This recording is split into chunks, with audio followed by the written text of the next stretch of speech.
फैसले लिए गए हैं, जिसमें रीवा में एयरपोर्ट जिसका उद्घाटन प्रधानमंत्री जी ने किया, उसको लेके कैबिनेट में सभी ने धन्यवाद ज्ञापित किया। 1978 के बाद मध्य प्रदेश को कोई नया एयरपोर्ट मिला है।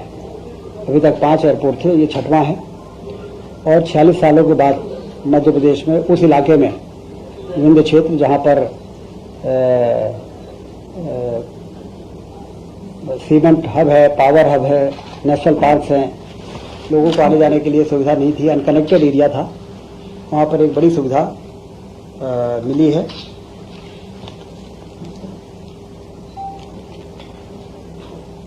मध्य प्रदेश में प्रशासनिक इकाई पुनर्गठन आयोग की कार्रवाई, जैसा कि आप सबको जानकारी है,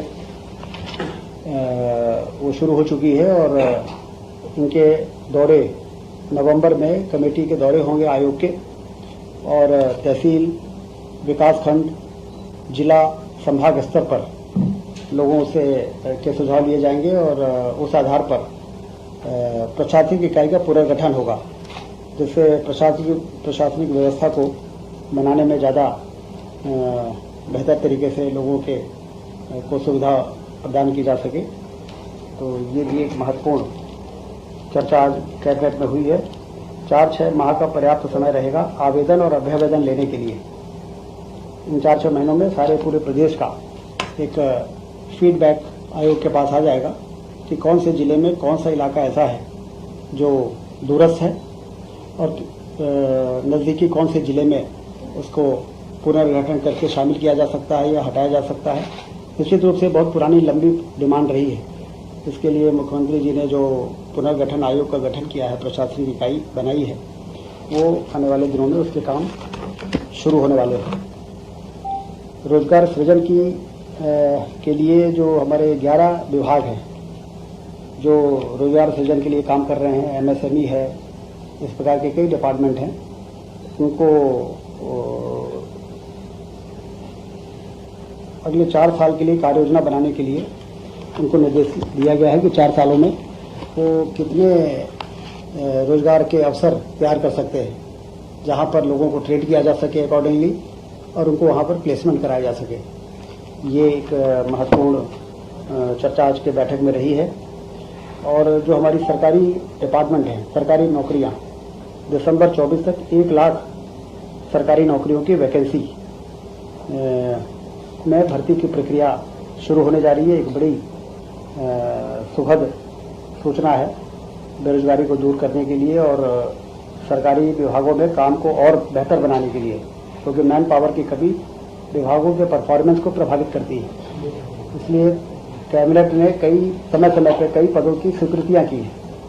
उन स्वीकृतियों की भर्ती या तो PSC से होती है या कर्मचारी चयन मंडल से होती है। तो दिसंबर 24 तक 1 लाख सरकारी नौकरियों की भर्ती की प्रक्रिया प्रारंभ करने के लिए आज कैबिनेट ने तय किया है। हाँ, आज भी एक हमारे हेल्थ डिपार्टमेंट में 7,900 पदों की स्वीकृति हुई है। 454 स्वास्थ्य उन केंद्रों पे जिसका उन्नयन या नए अस्पताल की स्थापना 2023 में की गई, जिसमें जिला अस्पताल भी हैं, सामुदायिक स्वास्थ्य केंद्र भी हैं, प्राथमिक स्वास्थ्य केंद्र भी हैं। उसमें काम उनके चल रहे हैं। उसका बिल्डिंग का स्वीकृति तो पहले हो गई थी। आज उन 454 केंद्रों की पदों की भी स्वीकृति हुई है 7,900।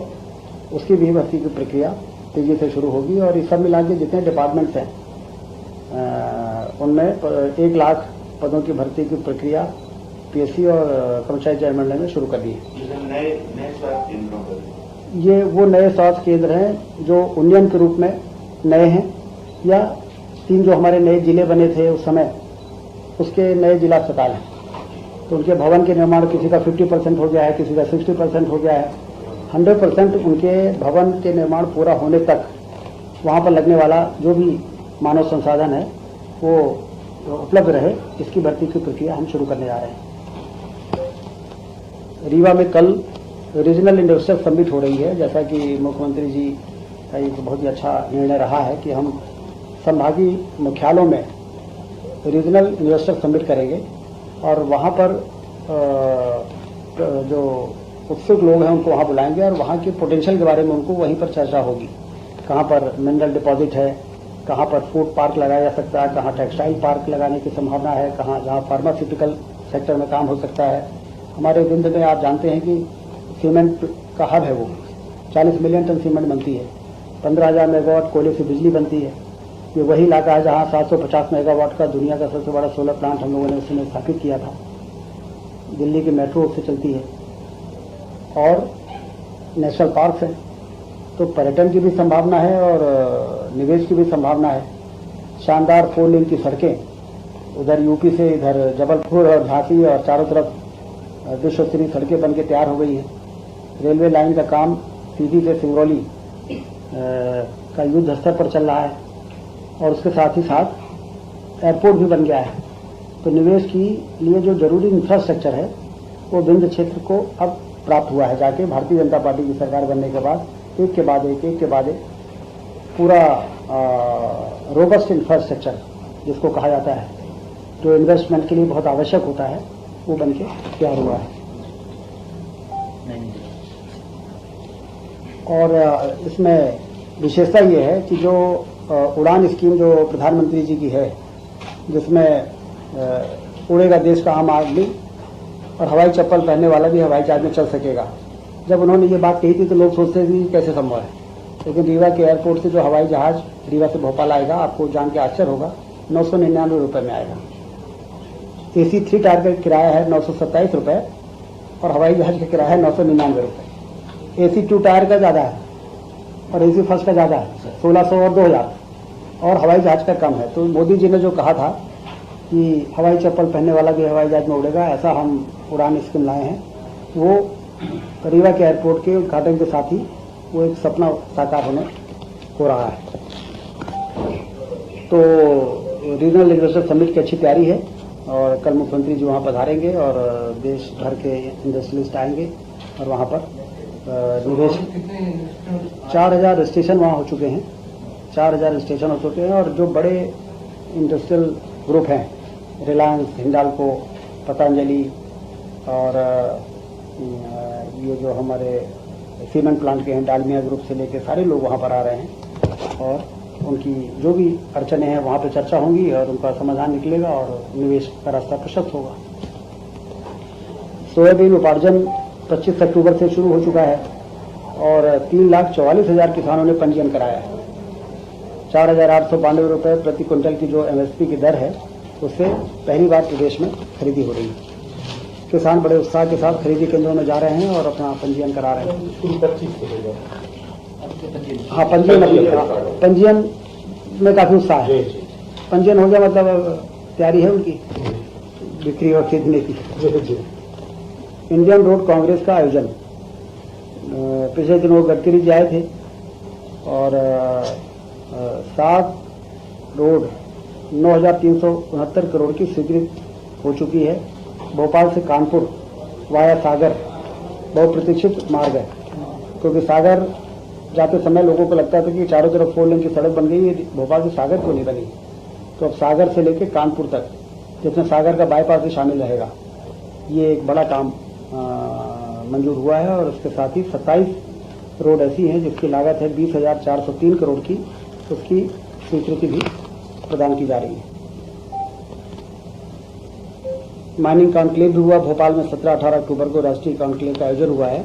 इसमें भी काफ़ी अच्छा रिस्पांस रहा है और 11 औद्योगिक घरानों ने 19,000 करोड़ से अधिक के निवेश के प्रस्ताव प्राप्त हुए। इसकी भी चर्चा हुई है आज की कैबिनेट में। दीपावली पर्व के कारण माह अक्टूबर का वेतन 28 अक्टूबर को विक्रम होगा, जिससे कि दीपावली में उनको सुविधा रहे। सभी निगम मंडलों में भी 28 अक्टूबर को वेतन वितरण किया जाएगा। गोवर्धन पूजा, जैसा कि डॉक्टर मोहन यादव जी की नेतृत्व में मध्य प्रदेश की सरकार ने सभी जो हमारे धर्म और ये पर्व और त्यौहार हैं, उसमें सरकार भी सहभागी होकर और बढ़ चढ़ के हिस्सा लेके लोगों के उत्साह के साथ उसमें शामिल हो रही है। तो चाहे रक्षाबंधन का पर्व रहा हो, चाहे वो शस्त्र पूजन का रहा हो, उसी प्रकार से गोवर्धन पूजा जो दिवाली के दूसरे दिन होती है, तो ये निर्देश हुआ है कि सभी जनप्रतिनिधि मंत्री, सांसद, विधायक अपने जिलों की गौशाला जो शासन ने बना के तैयार की है वहाँ पर जाकर गौवर्धन पूजा में शामिल होंगे।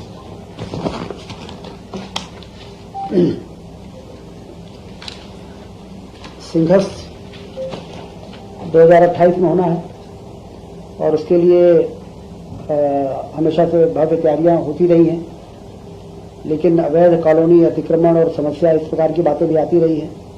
इसलिए मुख्यमंत्री जी ने ये फैसला किया है, कैबिनेट ने उसका अनुमोदन किया है कि हम वहाँ पर प्लॉटिंग करेंगे और रोड और नाली ये डेवलपमेंट अथॉरिटी बनाएगी और कम से कम 5 बीघा जमीन हम उन अखाड़ों को या महामंडलेश्वर का जो संस्थाएं हैं उनको हम 5 बीघा जमीन देंगे, जिसमें कि निर्माण वो 1 बीघा में ही कर पाएंगे। बाकी ओपन एरिया रहेगा जहाँ पर यज्ञ होगा, हवन होगा, प्रवचन होंगे। तो एक सिस्टमेटिक तरीके से भविष्य में सिंघर्ष का आयोजन होता रहेगा और बार बार हमें इंफ्रास्ट्रक्चर बनाना नहीं पड़ेगा और ये भी शिकायत नहीं आएगी कि कहीं अतिक्रमण हो गया है या कहीं पर अतिक्रमण के नाम पर हम लोगों को हटाने की कोशिश करें। तो इतनी जमीन के अलॉटमेंट के बाद सबका स्थान निश्चित रहेगा और एक व्यवस्थित तरीके से इस बार का संघर्ष भी और आने वाले दिनों में भी संघर्ष का आयोजन हो सकेगा, ये मंशा है। हाँ, सभी अखाड़े जो जिनके भी आवेदन आते हैं किसी को भी सभी को एडजस्ट किया जाएगा। 5 बीघा प्रति अखाड़ा, 5 बीघा प्रति अखाड़ा, 5 बीघा प्रति अखाड़ा। हाँ, और उसमें 1 बीघा में निर्माण करेंगे, पूरे में निर्माण कर लेंगे तो फिर रोड में फिर बाकी काम होता है तो फिर ट्रैफिक प्रभावित होता है। ये इसमें विशेष है कि आवासीय और कमर्शियल एक्टिविटी उन प्लॉट में नहीं कर पाएंगे, वो प्रतिबंधित रहेगा। आवासीय और कमर्शियल सिर्फ धार्मिक कार्यक्रम जो समय समय पर पर्वों के त्योहार आते हैं उसमें वो कर सकेंगे। आज एक और बहुत ही महत्वपूर्ण निर्णय हुआ है। प्रदेश के 12,670 जो मिनी आंगनबाड़ी केंद्र थे उनका उन्नयन हुआ है पूर्ण आंगनबाड़ी केंद्रों में। तो जो मिनी आंगनबाड़ी केंद्र होते हैं वहां पर सहायिका का पद नहीं होता, एक आंगनबाड़ी कार्यकर्ता का होता था। अब पूर्ण आंगनबाड़ी हो जाने से 12,670 पद तो ये सृजित हो जाएंगे और 476 पर्यवेक्षक, क्योंकि जब ये पूर्ण हो गए तो 25 आंगनबाड़ियों पे जो एक सुपरवाइजर होता है तो उसके हिसाब से 476 सुपरवाइजर के पद भी सैंक्शन आज कैबिनेट ने किया है और इससे 213 करोड़ रुपए का आर्थिक वार्षिक व्यय आएगा, जिसमें से 179 करोड़ राज्य शासन भार उठाएगा और केंद्र से 34 करोड़ रुपए की सहायता मिलेगी।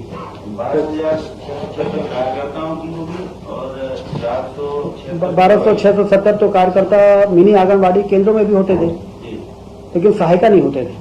तो अब ये पूर्ण हो गया तो सहायिका का पद वो सहायिका का मिल गया और पूर्ण आंगनबाड़ी केंद्रों में 476 पद हमें सुपरवाइजर के भी मिल गए। तो कुल मिला के ये इसमें 213 करोड़ रुपए खर्च होंगे, जिसको कैबिनेट ने आज मोहर लगा दी है और इससे जो कार्यक्रम होते हैं आंगनबाड़ी केंद्रों में उसको काफी मदद मिलेगी। स्कीम फॉर केयर पास्को 18 साल से कम उम्र की बालिकाओं के साथ जो दुराचार हो जाता है उसके कारण वो प्रेग्नेंट भी हो जाती हैं और फिर उनको काफ़ी परेशानी का सामना करना पड़ता है। तो हर जिले में 10 लाख रुपए देने का निर्णय आज हुआ है और उसमें आइडेंटिफिकेशन के बाद उनको जो भी सहायता के नॉर्म्स हैं उनको मदद दी जाएगी। तो एक बहुत ही संवेदनशील मुद्दे पे आज कैबिनेट ने अपना फैसला किया और हेल्थ का हमने बता ही दिया आपको कि 454 केंद्रों वाला। इसके कलेक्टर के माध्यम से होगा सर? हाँ, जिला कलेक्टर ही इसको देखेंगे। स्वास्थ्य में हमने बताया कि 351 करोड़ रुपए वार्षिक व्यय आएगा, जिसमें हमने लगभग 7,900 पद मंजूर किए हैं 454 केंद्रों में। और विश्वविद्यालय कर्मचारियों को अभी 7वें वेतनमान के हिसाब से पेंशन नहीं मिलती थी, तो आज कैबिनेट ने निर्णय किया है कि 7वें वेतनमान से जो 2016 में रिटायर हुए हैं उनको 2016 से और जो 2018 में रिटायर हुए हैं, उनको 2018 से, जो 16 से हुए उनको 18 के बाद से, हाँ। 16 के बाद उनको 16 से। जो 16 के बाद हुए हैं उनको 16 से, 2018 से हुए उनको तो 18 से ही होगा। तो इनको ये पेंशन अब 7वें वेतनमान के आधार पर मिलेगी। ठीक है। सर, युवा